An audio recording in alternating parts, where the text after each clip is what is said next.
所挂虑的就交托给神。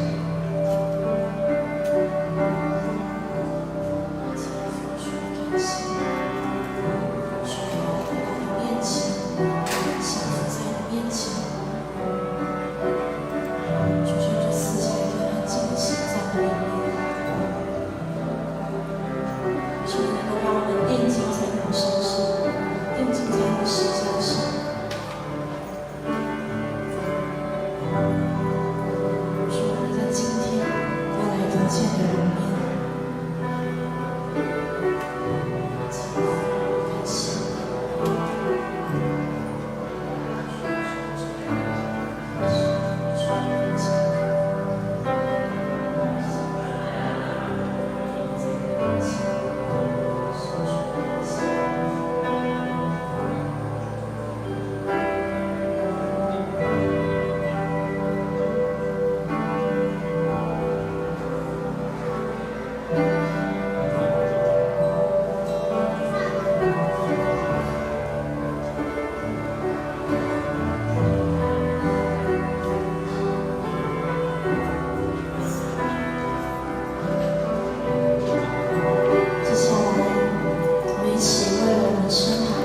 座位来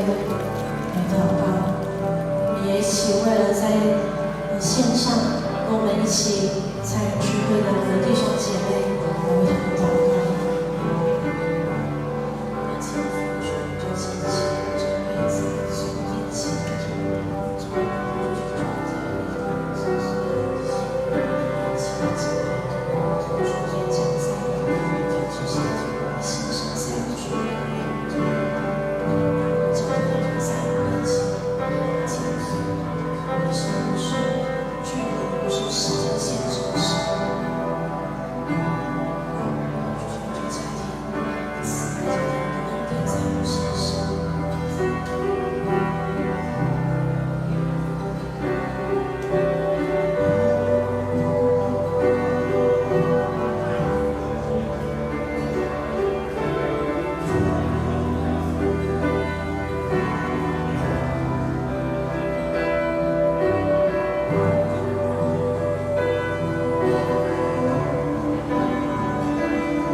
自己来祷告，然后问我们自己：你准备好要来敬拜神吗？你准备好要来亲近神吗？我们一起为了我们自己，为了我们自己的生命来祷告。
各位弟兄姐妹，大家平安。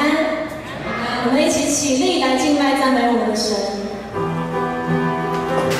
我们一起拍手。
爱，我们得以被赎回，因着你的恩典、你的话语，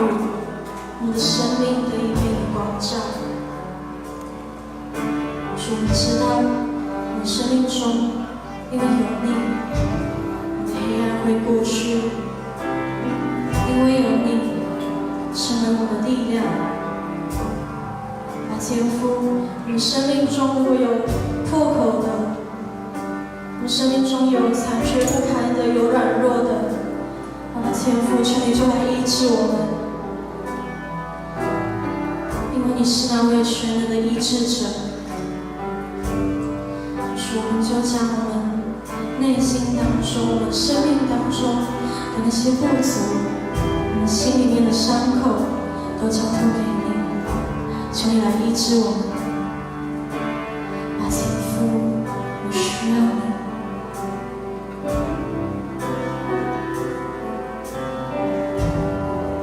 每时刻你都带领着我们，每时刻你在领我，平静我的风浪。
你，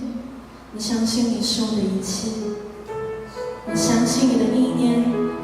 高过我们的意念，你的道路高过我们的道路。主，你知道每时刻都带领着我们。主，求你就赐下一颗单纯的心在我们里面，单纯渴望你的心，单纯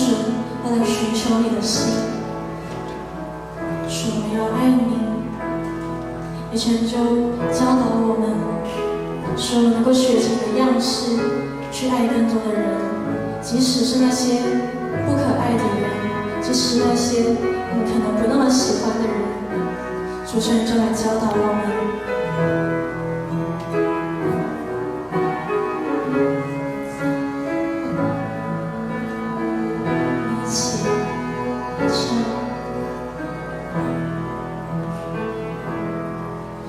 我生命中最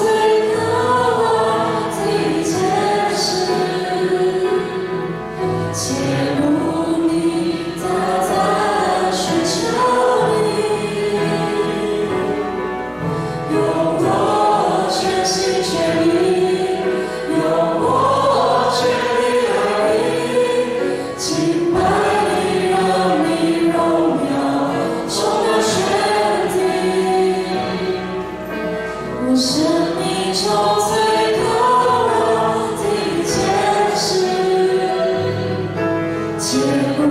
你，单单寻求你，用我全心全意，用我全力爱你，敬拜你，让你荣耀充满全地。深深爱你，耶稣，深深爱你，耶稣，我爱你，超越生命中一切。深深爱你，耶稣，深深爱你，耶稣，我爱你，耶稣。生命中最渴望的一件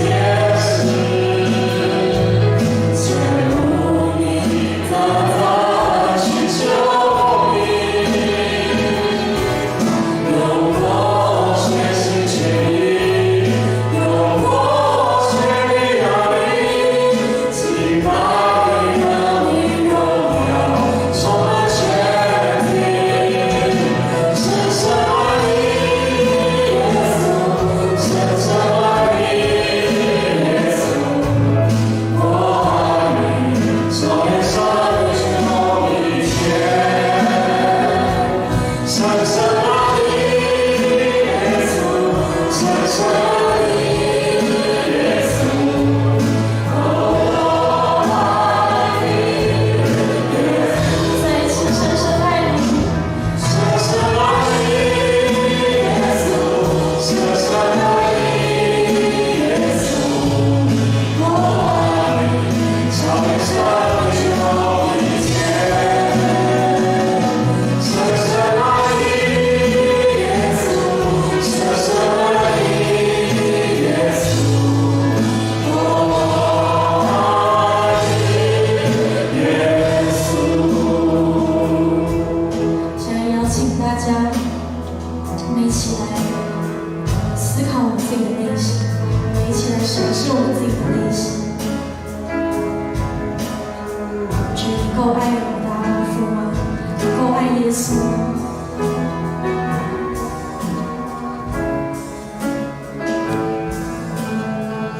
你渴慕神吗？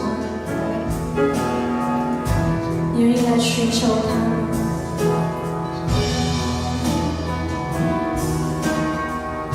邀请大家，我们一起更多为了我们自己的生命来祷告，更多为了我们自己的心来祷告。然后天父，主，我们感谢你，主，我们要将我们的生命仰望在你面前，主，我们来开口向你祷告。主，感谢你，主。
爱你，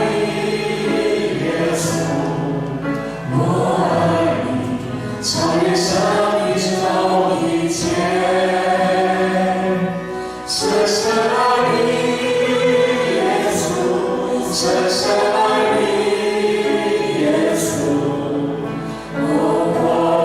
爱你，耶稣。亲爱的主，我们感谢你，因为我们离开了你，就没有任何能成的事。我们离开了你，就好像花离开了土，没有了根。主啊，让我们深深的爱你，圣灵帮助我们能够超越一切我们肉体的软弱。主，我们在你面前要领受从天上来的赐福，要领受圣灵更多的光照，也让我们在你里面看见你的大能大力，因为在你没有难成的事。感谢主，我们都是一群有福的百姓，特别是在这个疫情慢慢缓和之下，我们台湾所有的地方的百姓都蒙受这样的祝福跟平安，让我们有健康的身体来到你面前，来一起敬拜，来一起感恩，一起赞美，一起祷告。愿你的圣殿是祷告的殿，每一个弟兄姐妹在你里面都蒙受最大的祝福，在我们的生活，在我们的生命当中为主做美好的见证。感谢主，愿今天的敬拜荣耀都归给你，也圣灵光照我们每一个人，明白你话语中的奥妙。我们要学习主耶稣教导我们祷告文来这样祷告说：我们在天上的父，愿人都尊你的名为圣，愿你的国降临，愿你的旨意行在地上，如同行在天上。我们日用的饮食，今日赐给我们，免我们的债，如同我们免人的债，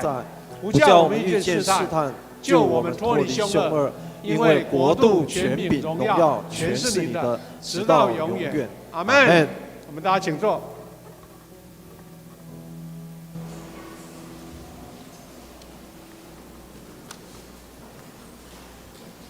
恭受上帝的话，我们一起来念今天的圣经节。今天有2处的圣经节，第一处约翰福音约翰一书4章7到12节，我们一起来念。亲爱的朋友们，我们要彼此相爱，因为爱是从上帝来的。那有爱的是上帝的儿女，也认识上帝；那没有爱的不认识上帝，因为上帝是爱。上帝差他的独子到世上来，使我们借着他得到生命。上帝用这方法显示他爱我们，这就是爱，不是我们爱上帝，而是上帝爱我们，差了他的儿子为我们牺牲，赎了我们的罪。亲爱的朋友们，既然上帝那么爱我们，我们也应该彼此相爱。没有人看过上帝，但我们若彼此相爱，上帝就在我们的生命里，而他的爱借着我们完全实现了。第2处的经文在约翰一书3章18节，我们一起来。孩子们，我们的爱不应该只是口头上的爱，必须是真实的爱，用行动证明出来。圣诗圣歌队今天的影音献唱是天父的双手。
咱用普写做来学到上帝，感谢主。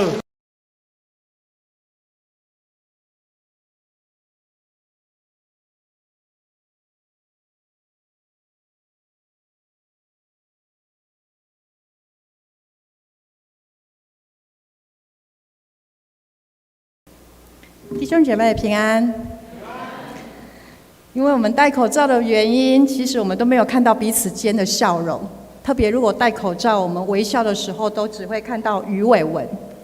所以呢，我们都会说，陈时中部长说用拱手来代替握手。但是学校里面的老师啊，有想到一个手势，跟弟兄姐妹一起分享。他说，这代表说是三位一体。我的解读是主的爱与你同在。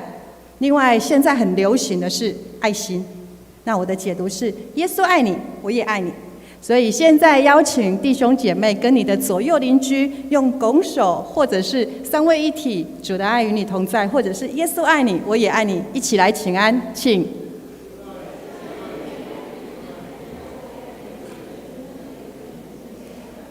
我们一起来祷告。有无限的爱，我们的天父上帝，现阶段的我们需要有安全的社交距离，但是我们的心、我们的爱不被距离还有空间阻挡，仍然主动来关怀身边的亲人朋友，感受着爱陪伴不断线。求神帮助我们借由今天的经文更加认识爱。祷告是奉耶稣基督的名，阿们。在学校的时候，每当隔壁班先找我们下课，他们经过，同学们都会比这个手势。坐在教室里面的我们就感到受到安慰，心里想，再一下下我们也可以下课了。不过也稍微担心了一下，怕老师看到这样子，那受到的鼓励更有力量，更有使命继续讲下去。所以真的很为难。每个人感受到爱的方式还有表达方式其实不尽相同，但是爱之语就是来帮助我们用不同适当的方式来表达我们之间的爱，让我们彼此之间的关系可以更加的密切。这位 Gary Chapman 博士也是一位牧师，他就说明了这5种爱的语言来做表达。第一个是肯定的言语，第二个是接收礼物，第3个是精心的时刻，第4个就是服务的行动，第5个就是身体的接触。那我们一起来看看这代表的是什么意思。肯定的言语，人最深处的渴望就是被人肯定，出自内心的赞美还有这个关怀，可以满足心理的需求。接受礼物，关键是在看到对方的需要，表达我们的心意。在精心的时刻，就是彼此陪伴，专心的与对方在对方的身上一起做一些喜欢的活动。第4个是服务的行动，真心的为对方来服务，做一些服务的行为。第5个身体的接触，就例如牵手，还有拍拍肩膀、摸摸头，都是一些有温度的身体接触。那我们来看看我们的主耶稣，他对我们说些什么爱的语言。在肯定的言语方面，他用安慰、劝勉、造就还有救赎的话来宣告他对我们的爱。而接收礼物，每一位他所创造的人都有一份特别的恩赐，可以来执行我们自己的任务。有些人他有祷告的恩赐、代求的恩赐，有些人他有陪伴的恩赐，或者是服侍的恩赐，甚至某一些朋友他有赞美还有鼓励话语的恩赐。这些其实这都是别人无法夺去的一份礼物。第3个精心的时刻，耶稣和他的12个门徒在一起，他们在一起吃饭，他们一起去传讲福音，去宣道，还有他们有同样的经历，还有做很多深入的对话，一起共同的生活，一起团契的生活。第4个服务的行动，耶稣在他3年的服事当中，其实他做了很多服务的行为，例如他医病赶鬼，还有他使瞎眼的看见，甚至他使人复活。他对人那一份极致的爱，就是爱惜生命，甚至他愿意牺牲自己，然后代替世上所有的人的罪，受到这一份的刑罚。而身体上的接触，对12个门徒来讲，最深刻的一个记忆跟经历，应该就是主耶稣为他们洗脚。约翰福音这么描述说，将水倒在盆里洗门徒的脚，并用自己所束的巾擦干他们。做完了之后，耶稣对他们说：我是你们的主，你们的夫子，尚且洗你们的脚，你们也当彼此洗脚。如今的我们虽然无法跟耶稣一起真实的生活，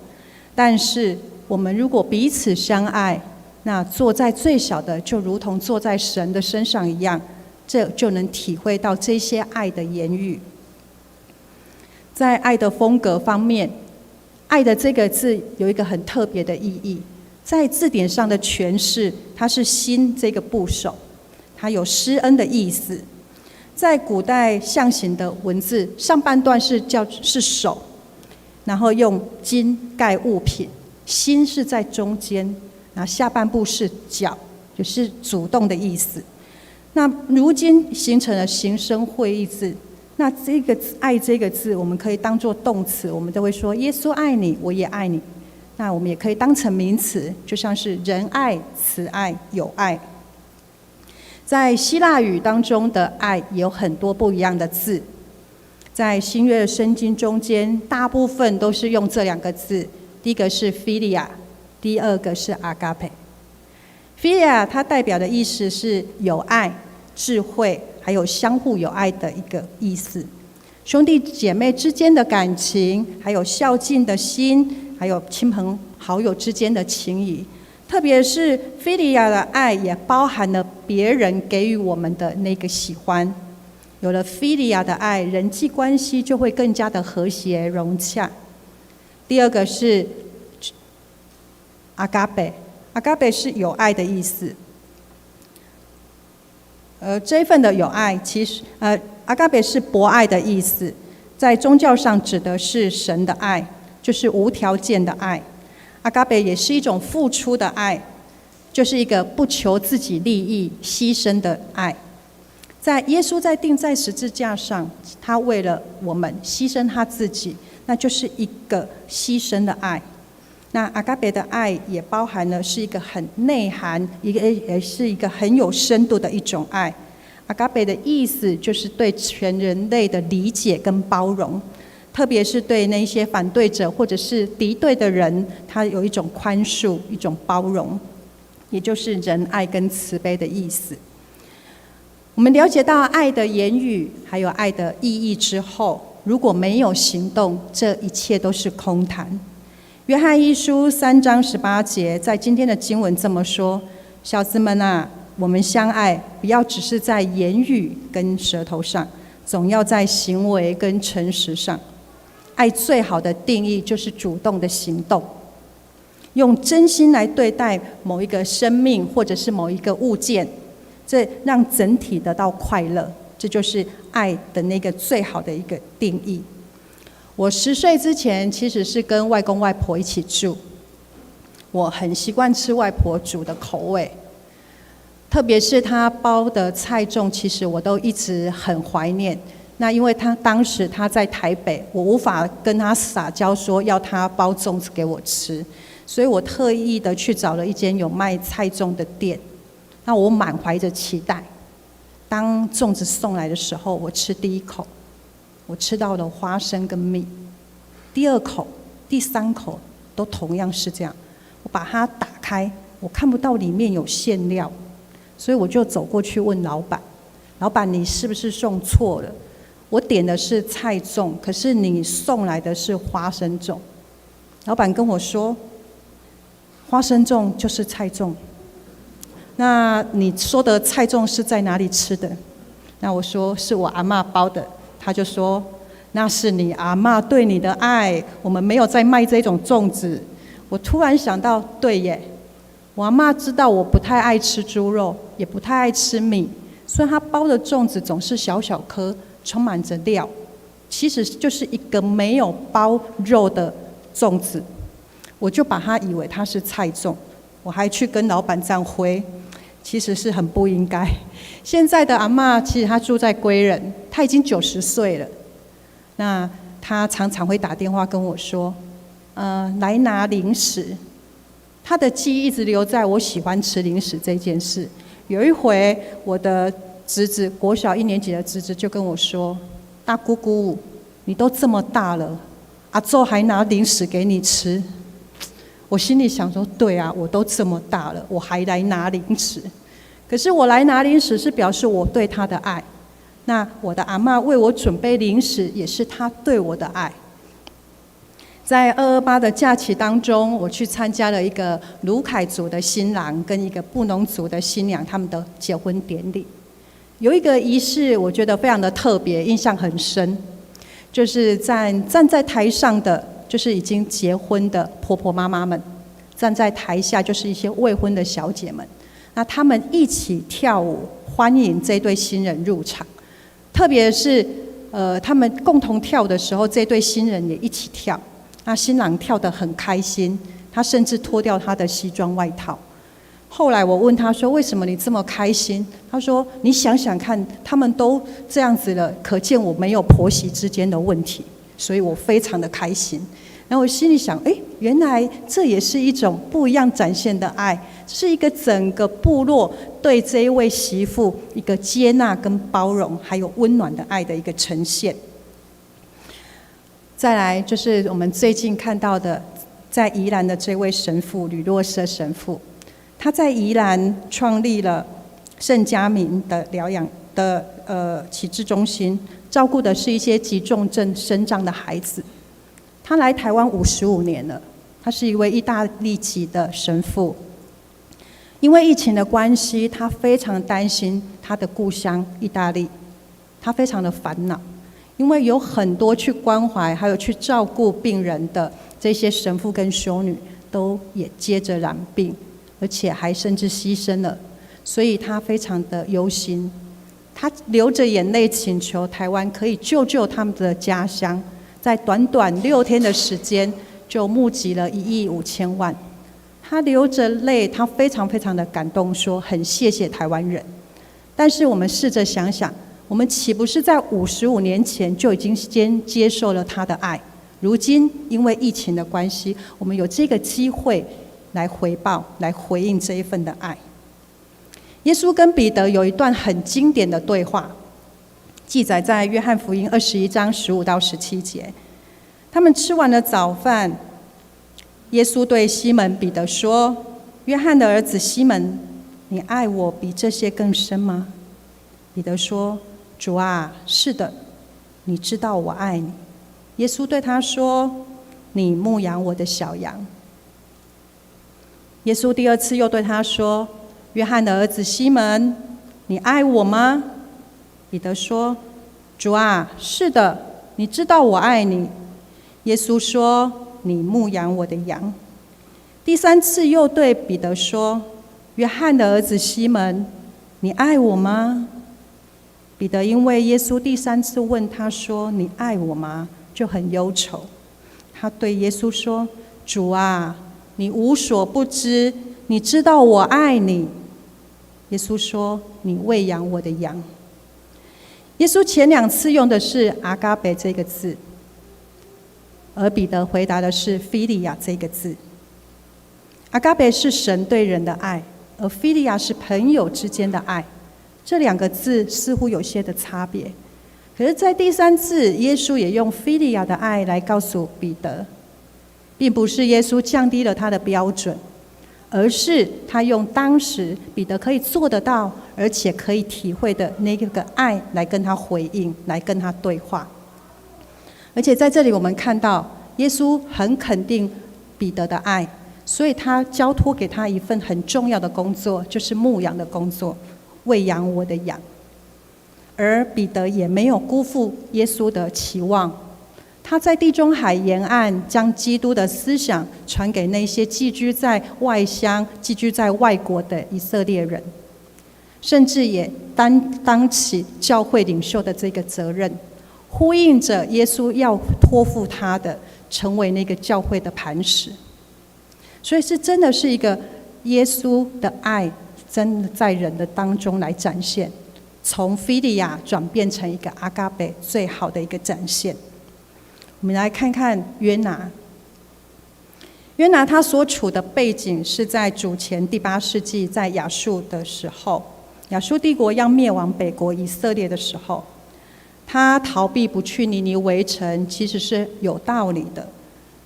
因为任何人都不期待自己的国家会被侵犯、被欺压，特别是看到敌对的这个亚述帝国，他们很残忍、很暴力，他们会活活扒人的皮做成骨，那也会挖人的眼睛，然后会拔舌头，甚至砍脑袋，堆积如山，这些种种很暴力残忍的行为，这些的恶达到耶和华的面前，所以耶和华生气要来惩罚。这让约拿觉得对，就是这样，耶和华你行了公义。所以当耶和华要约拿去传讲警告的信息给这尼尼微城的时候，他当然相当的不开心，他不愿意，因为他知道，非常清楚的知道，耶和华若给人一个悔改的机会，给人认罪的机会，人若回转归向了神，认罪悔改了，神就会原谅赦免。这让约拿相当的不开心，甚至求死。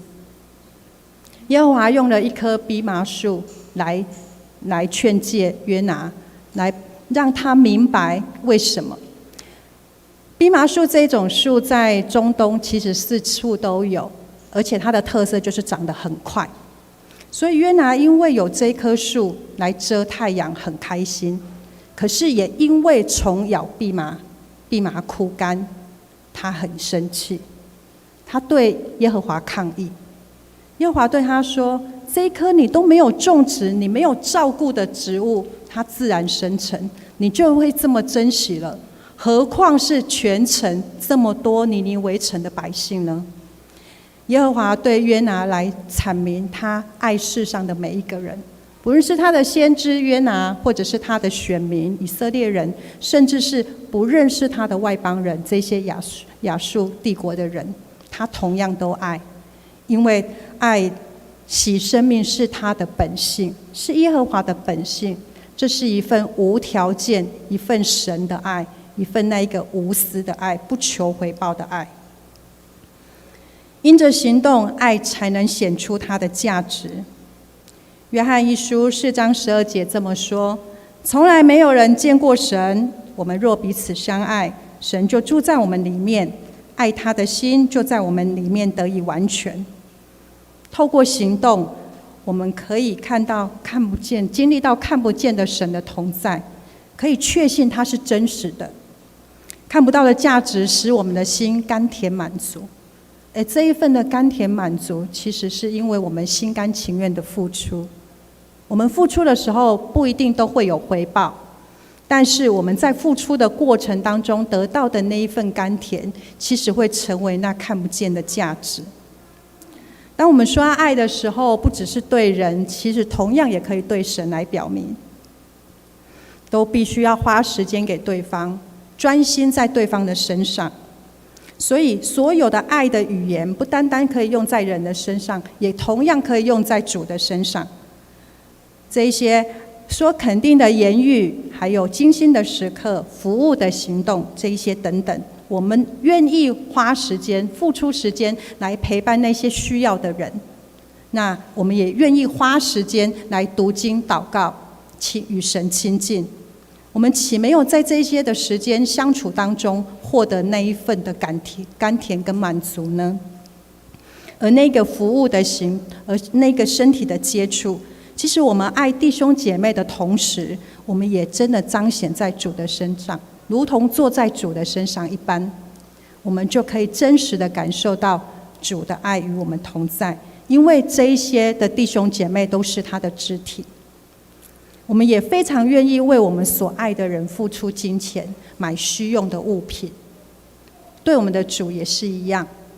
我们的神并不缺用，他没有欠缺。可是当我们在做11奉献，甘心乐意的献上的时候，他接受到这一份诚挚还有宝贵心意的礼物，他非常非常的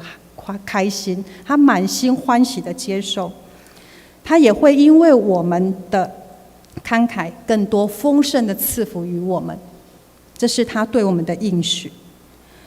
倘若没有热情，我们的爱就会变质。我们知道我们自己的爱很少，甚至我们也很害怕付出之后自己就没有了。但是如果我们知道我们有那个源源不绝的源头的时候，我们就不用担心，我们就很像是水塔，透过这个爱的语言的水龙头，将水分给需要而且是干渴的人。那当我们水位一下降的时候，就有来自水库那个水自动的来填满，来补足，让我们的爱不欠缺。我们的水塔里面的水就成为那个流动的活水，而不是发臭不动的死水。如今神住在我们的里面，他会将爱持续不断的在我们的生命当中不断的赐予我们，只要我们愿意，还有我们单单的相信他一定会将爱赐予给我们，我们就有力量可以去爱，甚至我们可以爱那些不可爱的人，甚至是我们的敌人。透过我们的手、我们的口、我们的脚，勇敢的行动。这些外在的行动需要用内在的付出，无条件的付出来实现，来阐明，来付出。特别是因着献身、因着委身、因着付出、顺服，来表明这些的内外合一。特别是在疫情的时候，其实在这个阶段，每一个人都盼望着有平安，更渴望被得到鼓励还有安慰。那这不是我们用我们爱的语言去主动关怀我们身边的亲朋好友最好的时机吗？我们不再注视，不再单独的看着那个因为疫情关起来的这一道门，而是看见因为疫情而打开了一扇有美丽景色的那一门窗。我们一起来唱一首回应的诗歌，活出爱。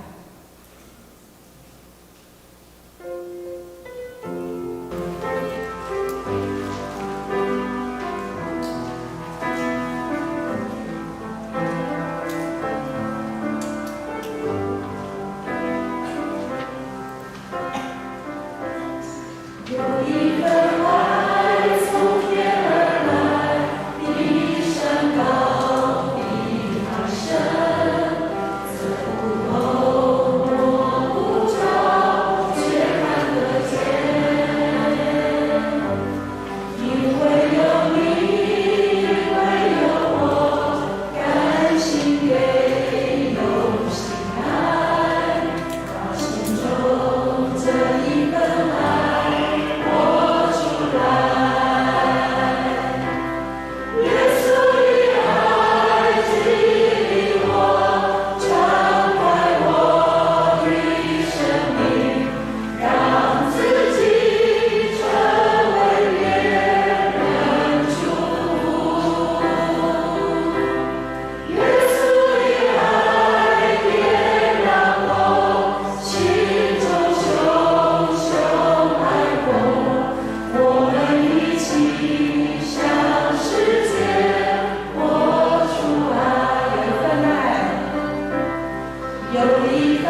来祷告，有完全的爱，爱我们的天父，我们何等的有福，有这等的恩典，是丰丰富富，而且是白白拥有。能回报你的，就是去分享、去关怀、去行动。恳求主帮助我们，让这份的热情持续不断，与人与主的关系更加的密切。祷告是奉耶稣基督的名，阿们。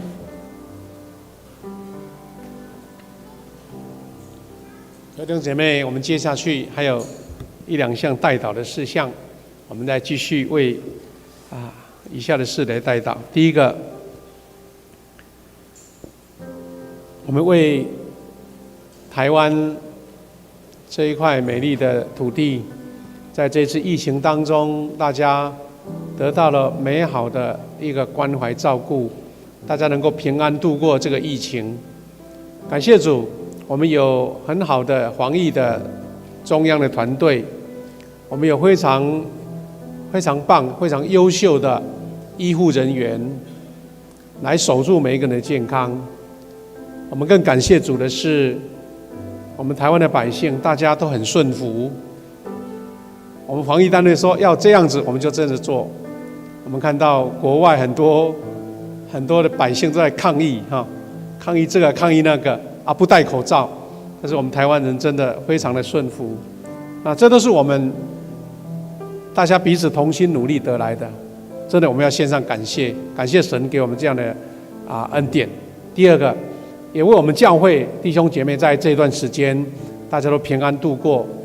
大家虽然有一些不方便，但是神恩待我们。当然我们也为在疫情过程当中很多经济活动、很多人的工作、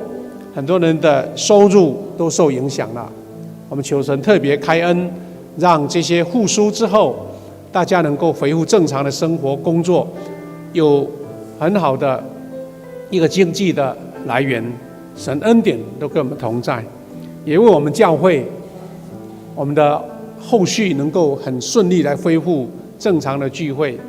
大家能够恢复对以前那种热络、彼此关怀、彼此造就、彼此成长这样的时刻。我们一起为这些事情开口来感恩、来祷告。慈悲的父神，感谢你的恩典满满跟我们同在，你的能力交换在我们当中，你的智慧也赐福给我们。主啊，我们感谢你，让我们台湾在经过这段疫情的挑战当中，我们能够守住那最关键的部分。我们有很好的防疫团队，我们有医疗的资源，我们有一群愿意配合的百姓。主啊，这就是你给了我们的恩典，不是每一个人单独能够完成的，是神给我们的这样的祝福。我们为生活在台湾这个地区能够得到平安，感谢主，感谢你保守我们教会弟兄姐妹在这段时间当中，我们大家都过得平安能够度过这样的挑战。特别我们为教会当中有人因为工作，我们因为收入、因为经济受到的影响，主啊，求你亲自来保守扶持，让我们弟兄姐妹能够得到神的恩典跟祝福能力能够恢复正常，我们的经济能够恢复正常的收入。我们献上感谢，感谢你。接下来我们要为教会的弟兄姐妹来一起祷告。我们教会弟兄姐妹，当你们当中有需要代祷的，有身体的软弱病痛，或是有心灵上需要关怀的，或是你自己有难处需要人为你代祷的，你可以举起手来，我们有同工特别会为你做个别的祷告。第二，你为你所爱的家人来祷告，因为在这种疫情影响当中，家人的关怀、家人的互动是最大力量的来源。第三个，我们为教会有青少年参加高中升学的考试来祷告。在炎热的天气，又有疫情限制，求主保守他们今天能够完全顺利完成这样的一个考试。我们也特别为我们教会各团队、各侍奉同工、各单位的施工运作能够顺利恢复线上代祷，求神保守我们。我们为这些事情，你受感动的，提起这些事情，为你的家人来做感恩祷告。亲爱的父神，感谢赞美你的恩典，你的能力浇灌在我们当中。主啊，求你保守我们教会弟兄姐妹，大家身心灵都得到保护，得到真的平安。你的喜乐、你的祝福、你的能力也浇灌在我们当中。特别我们为每一个人的家人祷告，让我们家人在你的保守之下，大家身心灵都平安、喜乐、健康，得蒙福气。主啊，求你也保守我们教会弟兄姐妹，有青年参加升学考试，求你都亲自来保守跟扶持，让我们早日能够恢复正常的侍奉、正常的聚会。我们的团队、我们的各单位都有神特别的保守，恢复热络的彼此的聚会、彼此关怀、彼此造就、彼此扶持。献上感谢，满满的感谢，感谢你。亲爱的父神，感谢你，让我们今天透过你的话语得到激励跟造就。主啊，让我们在疫情当中更加显出爱的可贵，彼此关怀，彼此用行动来看见神在我们当中的恩典。主，我们再一次将教会每一位弟兄姐妹，特别是有一段时间没有跟我们在一起聚会、一起经验神的恩典的弟兄姐妹带到，求你保守他们身心灵都平安，让他们不会受到其他的限制，能够尽快恢复跟我们在一起同步敬拜神，一起分享你的爱，也彼此激励、彼此祝福、彼此造就。愿神的恩典在我们每个人弟兄姐妹当中，也在未来的日子，让我们教会能够恢复常态的聚会，让更热络、更在一起经历神的恩典。我们奉主的名来祝福每一位弟兄姐妹、每一位亲朋好友。祷告，奉主耶稣基督得胜的名，阿们。我们把时间交给诗慧。我们一起来奉献。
请起立，我们一起来唱奉献的诗歌《一生爱你》。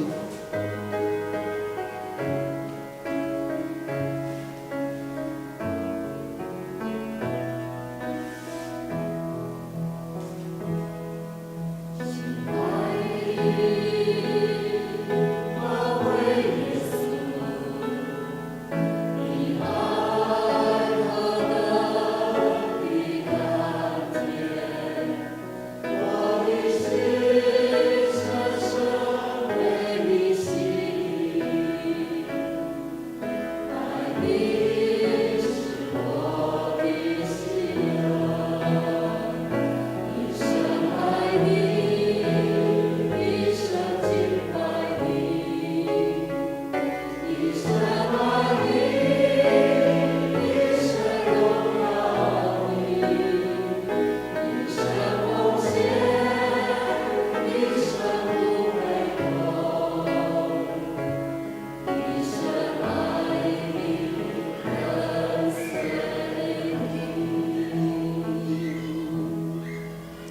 请坐。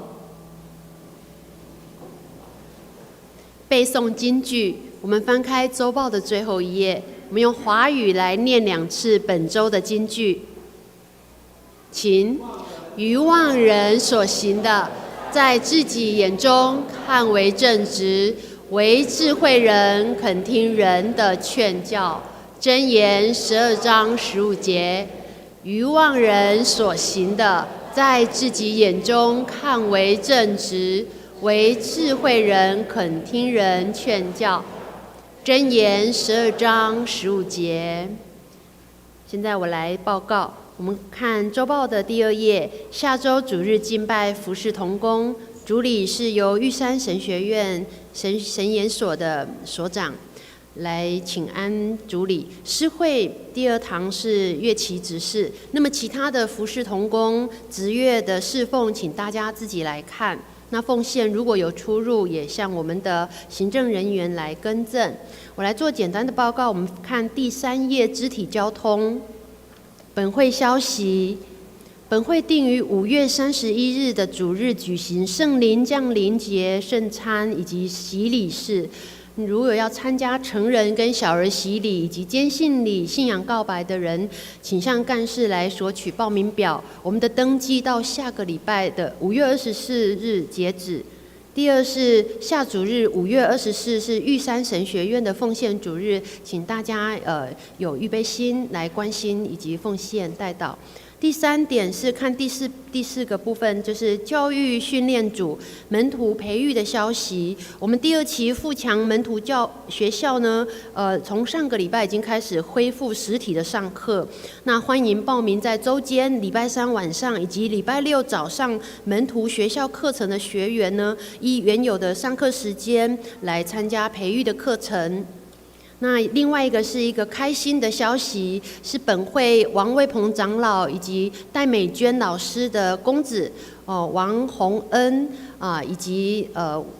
未来美丽的新娘刘宣荣呢，他们的喜宴呢预定在6月20来举行。那我们欢迎会友一同来参与。那如果你有要参加这个喜宴的呢，我们是希望你能够在1楼，我们有一个报名的地方，请你实体签名，因为是要配合国家防疫，我们需要用实名制的方式来登记，所以有要参加喜宴的弟兄姐妹一同在1楼来做实名登记全名。那请牧师来做补充的报告。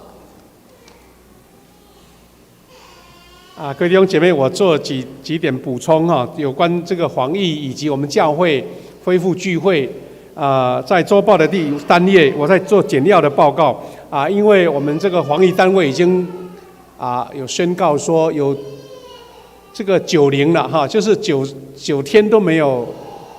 这个我们国家的范围里面都没有病例了，那也逐渐来解封了哈。那所以教会从上个礼拜母亲节开始呢，其实已经渐渐的恢复聚会。不过为了每一个单位不同的考量哈，我们大概有这样的这个报告。第一个就是我们主日礼拜就是恢复正常，但是仍然保留我们戴口罩量体温，还有这个干洗手哈。那因为他说如果没有这个社交距离，就是要戴口罩，所以我们有戴口罩，表示说我们聚会的位置都能够安全。当然，如果有的弟兄姐妹觉得还是有点顾虑的话，我们3楼有一个那个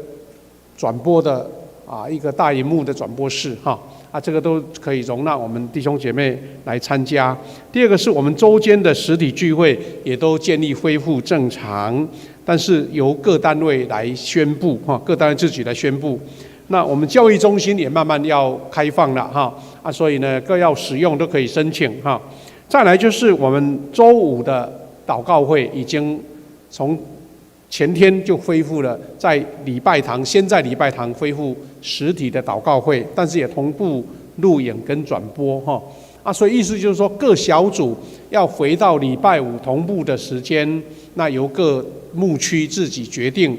如果回复礼拜五的小组，那也通知给我们的办公室登记是要用在哪一个教室来举行。那也欢迎在7点50，在这个时间来参加我们的祷告会，然后再分开各小组聚会哈。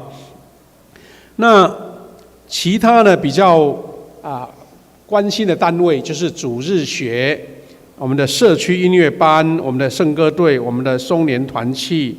因为个别成员比较需要特别的考量所以他们由各单位的委员会，他们决定什么时间要来恢复换句话说，我们是公告可以正常聚会，但是由各单位来宣布。所以如果各单位要恢复聚会，时间你有没有改变，那就请报告我们的办公室，能够在周报上来做公告那可能比较有顾虑的就是我们的主日的爱餐，因为要脱开口罩，我们要吃东西那这个由我们的单位也是做决定。不过我们是原则上，如果这个疫情都一直保持这样的一个平稳我们大概6月就希望能够恢复正常，除了戴口罩还有量体温这个干洗手继续保留以外，那也感谢主，我们的查经班我们的华语的查经班、中文跟英文查经班从下个礼拜天就要恢复了，所以我们第2堂礼拜的很多弟兄姐妹都有参加查经班，所以记得下个礼拜9点15分就要到教室了我们一起来领受这个美好的圣经的教导好，那这个是有关聚会的部分。那有其他1、2项我再补充，就是我们5月31号就恢复，我们有圣餐跟洗礼。当然可能洗礼报名不是很多，但是如果有需要都可以报名。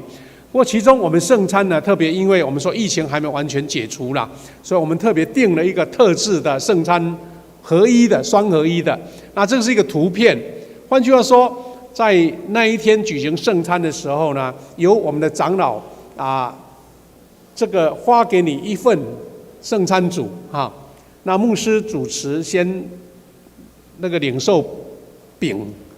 那就是在第一层的薄膜第一层的薄膜一撕开，有一块小小的饼在那个封面上面我们就一起享用。之后呢牧师再宣告，我们一起喝这个果汁然后在第2层把它撕开就可以喝了所以等于有非常好的隔离你自己保存就不会影响到别人当然这个空的壳子我们到时候再收在那个回收桶就可以了所以我们也为5月31号的这个圣灵降临节的圣餐来做祷告。那还有一点，我们在下个礼拜我们的小会要开会，请小会员预备心再来呢，就是还有一点要补充报告，就是我们这次疫情的关系呢，我们看到我们的现场有增加了一个网络直播的一个导播的设备。那我们其实就是影音的事工需要很多的人员增加，那这些部分都是年轻人最擅长的但是我们还是看到都是我们的寿荣长老还有我们的基课团长在那边忙来忙去的。那是不是我们年轻人觉得说这个是你们的事，跟我无关呢？还是你觉得我一直享受服务，是不是我也来参与一下？所以特别邀请我们在场很多年轻朋友，你对电脑操作真的是驾轻就熟的，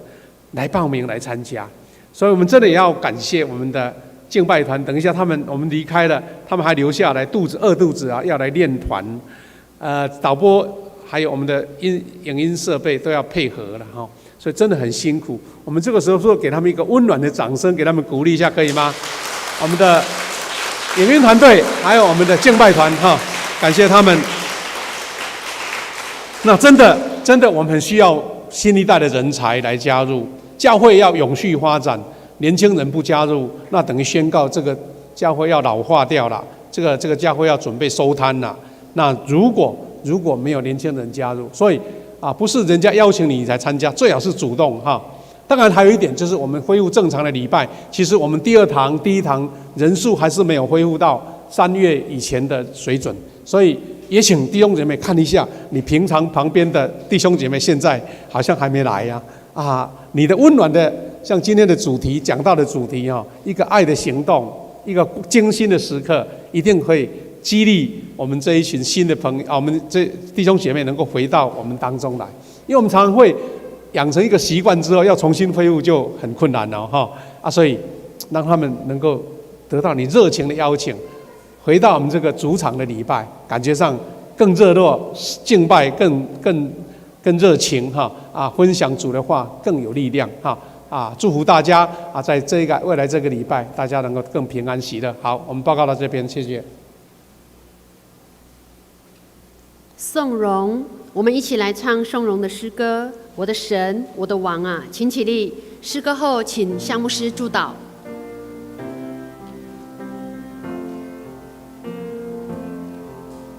我的神，我的王啊，我要遵从你的名，我要永远称颂你，要天天称颂你。我们一起来领受神从天上来的福气。我将你们交在上帝的恩典、慈爱及保护的圣手。愿全能的上帝父、子、圣灵的恩典在每一个弟兄姐妹身上，直到永永远远。阿们。阿们。阿们。我们请做默祷来避会。